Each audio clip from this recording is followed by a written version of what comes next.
ಬಂದಿರೋ ಉದ್ದೇಶ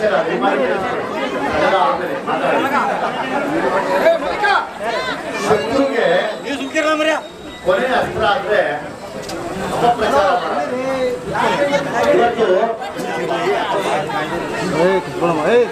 ಬಿಜೆಪಿ ಪಕ್ಷ ಏನ್ ಮಾಡ್ತಾ ಇದೆ, ಒಂದೇ ಒಂದು ಅಸ್ತ್ರ ಅಂದ್ರೆ ಕಾಂಗ್ರೆಸ್ ಪಕ್ಷವನ್ನ ನಾವು ಮೊದಲಿಂದಲೂ ಕಟ್ಕೊಡ್ದು, ಸ್ವತಂತ್ರ ಬಂದಾಗಿಂದಲೂ ಕಟ್ಕೊಡ್ದು, ನಾವೇನ್ ಭದ್ರವಾಗಿಟ್ಟಿದ್ವಿ ಅಲ್ಲಿ ಹಿಂದೂ ಮತ್ತೆ ಮುಸ್ಲಿಂ ಅಣ್ಣ ತಮ್ಮ ಅಂತ ಅದನ್ನ ಹೊಡೆದಾಕಕ್ಕೆ ಮುಸ್ಲಿಂ ನಮ್ಗೆ ತಂದಿರ್ತಾ ಇದ್ದಾರೆ. ಯಾಕಂದ್ರೆ ಅವತ್ತು ಇವತ್ತು ನೀವು ರಾಮ ಮಂದಿರ ಅಂತ ಏನ್ ಕಿಚ್ಚಾಡ್ತಾ ಇದ್ದೀರಾ, ಆ ರಾಮ ಮಂದಿರಕ್ಕೆ ಇಟ್ಕೆ ಕೊಟ್ಟರು ನಾವು ಕೂಡ ಒಬ್ಬರಿದ್ದೀವಿ. ಅದಕ್ಕೆ ಕೆಲಸ ಮಾಡಿದ ಒಬ್ಬ ಮುಸ್ಲಿಮಾನ ಕೂಡ ಇದ್ದಾರೆ ಅದರಲ್ಲಿ. ಆ ಸೇವೆ ರಾಮನ ಸೇವೆ ಮುಸ್ಲಿಮಾನ ಕೂಡ ಮಾಡಿದ್ದಾನೆ. ಇವತ್ತು ಅಕ್ಕ ತಂಗಿರೆ ಅಣ್ಣ ತಮ್ಮಂದ್ರೆ ಹುಷಾರಾಗಿ ಯೋಚನೆ ಮಾಡಿ ನಮ್ಗೆ ನಿಮ್ಗೆ ತಂದಿರುವಂತ ಎಲ್ಲಾ ಕೆಲಸ ಮಾಡಿ ಹೊಡೆದಾಕಕ್ಕೆ ಟ್ರೈ ಮಾಡ್ತಾ ಇದ್ದಾರೆ.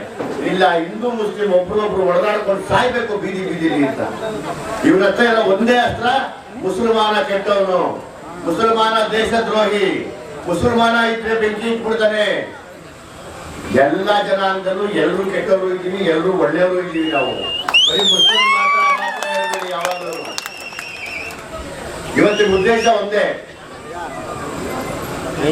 ಬಂಗಾರಪ್ಪನವರು ಬರೀ ಮುಖ್ಯಮಂತ್ರಿಗಳಾಗಿರ್ಲಿಲ್ಲ, ದೊಡ್ಡ ಹೋರಾಟಗಾರರಾಗಿದ್ರು, ಬಡವರ ಪರವಾಗಿದ್ರು. ಇವತ್ತು ಈ ಮಕ್ಕಳು ಗೊತ್ತಾಗ್ತಾ ಇದೆಯಲ್ವ, ಕೂತ್ರೆ ಹಿರಿಯರು ಗೊತ್ತು, ಅವ್ರಿಗೆ ಇರೋ ಗೌರವನೇ ಇವತ್ತೆಲ್ಲ ನೀವೆಲ್ಲ ಬಂದು ಕೂತಿರೋದು. ಹೌದಲ್ಲ ಸ್ವಾಮಿ? ಅವ್ರಿಗೆ ಒಬ್ಬ ಪ್ರತಿನಿಧಿಯಾಗಿ ನಮ್ಮ ನಾಗರಾಜ್ ಗೌಡರು ಕೂಡ ಇವತ್ತು ನಿಂತು ಅವರು ಮಾಡಿರುವಂತ ಸೇವೆ, ಪ್ರಾಮಾಣಿಕ ಸೇವೆಗೆ ಒಬ್ಬೊಬ್ರು ಪ್ರತಿನಿಧಿಯಾಗಿ ಬರ್ತಾನೆ ಇದ್ದಾರೆ. ಆದ್ರೆ ಇವತ್ತು ನಿಮ್ಮ ಮನೆ ಬಾಗಿಲಿಗೆ ಅವರ ಹೆಣ್ಣು ಮಗು ಬಂದಿದೆ. ಆಶೀರ್ವಾದ ಮಾಡಬೇಕಾಗಿರೋದು ನಿಮ್ ಕೈಯಲ್ಲಿದೆ, ಈ ಸ್ವಾಭಿಮಾನ ಉಳಿಸ್ಕೋಬೇಕಾಗಿರೋದು ನಿಮ್ ಕೈಯಲ್ಲಿದೆ. ಗೀತಕ್ಕ ಅವ್ರಿಗೆ ಒಂದೇ ಇರೋದು, ನಾನು ಸೇವೆ ಮಾಡಬೇಕು ಅಂತ, ರಾಜಕೀಯ ಮಾಡಬೇಕು ಅಂತ ಅವ್ರಿಗೆ ಬಂದಿಲ್ಲ. ನಾನು ಯಾರಿಗೋ ಮುಸ್ಲಿಂ ತಂದಿಡ್ಬೇಕು ಅಂತ ಬಂದಿಲ್ಲ, ನಾನು ಯಾರೋ ಹಿಂದೂ ತಂದಿಡ್ಬೇಕು ಅಂತ ಇಲ್ಲಿ ಬಂದಿಲ್ಲ.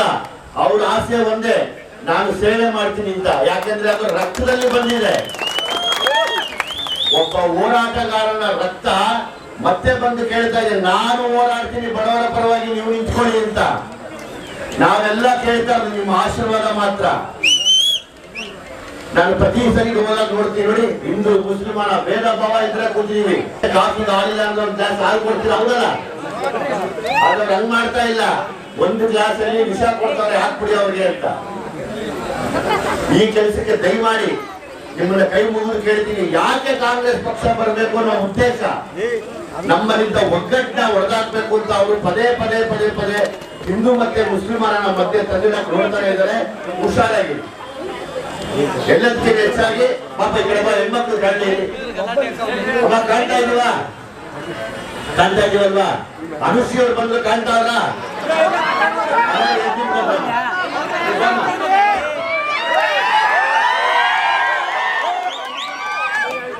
ಈಗ ನಾವಿಬ್ರು ಯಾಕೆ ಬಂದಿದೀವಿ ಅಂದ್ರೆ ಒಂದೇ ಉದ್ದೇಶ. ಯಾಕೆ ಬಂದಿದೀವಕ್ಕ?